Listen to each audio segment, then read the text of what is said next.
for our bride's brother, Andrew. Put your hands together, please.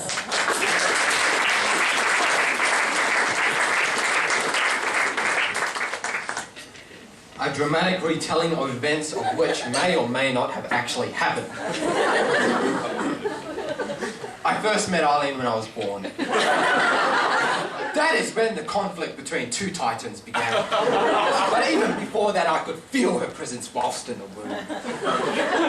Beyond the fleshy barriers that separated us, how correct was I? Even whilst I was within my mother, Eileen was planning carefully with her own psychic chum to beset upon me a petty childhood disease. Cursing me with chicken pox. But I would not fall. Oh no, not in the very least on the first days of my own existence. As expected, I quickly grew into a handsome and intelligent individual. Yet Eileen's next move was more advanced than I had anticipated. I should have never underestimated her. I had not learned the native speaking language. No, during childhood development, I created my own advanced language. A language everyone thought was a cute deformation of the English one. For my success was not to be known yet. However, Eileen started to translate so others could understand my superior dialect. It only merely appeared as a translation to them. In essence, Eileen could control what I actually meant. She dumbed down my own complexities when I was trying to explain to others the philosophical meaning behind irony. She translated it as goo goo gaga, I want a lollipop. So as a result, I forced myself to learn this befuddled language. By then, however, it was far too late. She had ruined my reputation. I had to continue to pretend to be the person she herself created. These kinds of circumstances, of course, happened again and again, not excluding situations where she ruined my night as prom queen, or influencing all our felines to distrust me. However, reciting them in all complete detail would take far too long.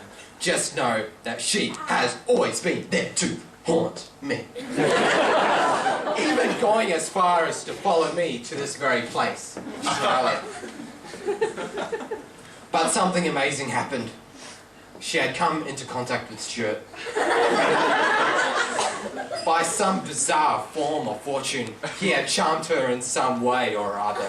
I had been there in their very first encounter, and Eileen was desperate to obtain answers. An extract from the conversation. I'll try to get Eileen's voice just right. Andrew! I need to speak to you. Who was that dashing young man there tonight? Oh, isn't that Peter's older brother? Yes!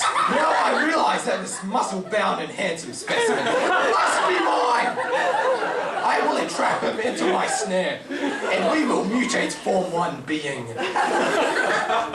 No! Not poor innocent Stewie! And he will be mine! Wait, sorry. And he will be mine! No! Stewie! I was extremely worried for Stewie. However, I saw a glimpse of myself in the mirror. Alas, I got distracted. After being hypnotised by my own appeal, I realised something extraordinary in the process. At the cost of Stuart, I could finally obtain a type of freedom. My sister, under the smooth of Stewie, would finally be engrossed enough to leave me be.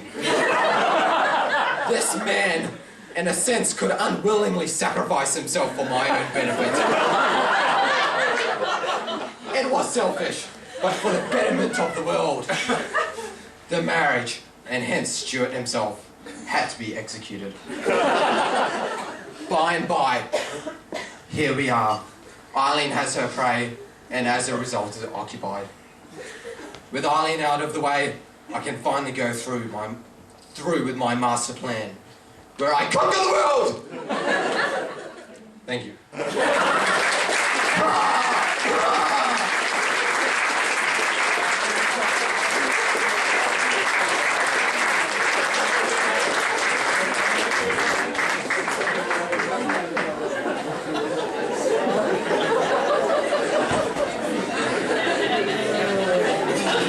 very much, Andrew.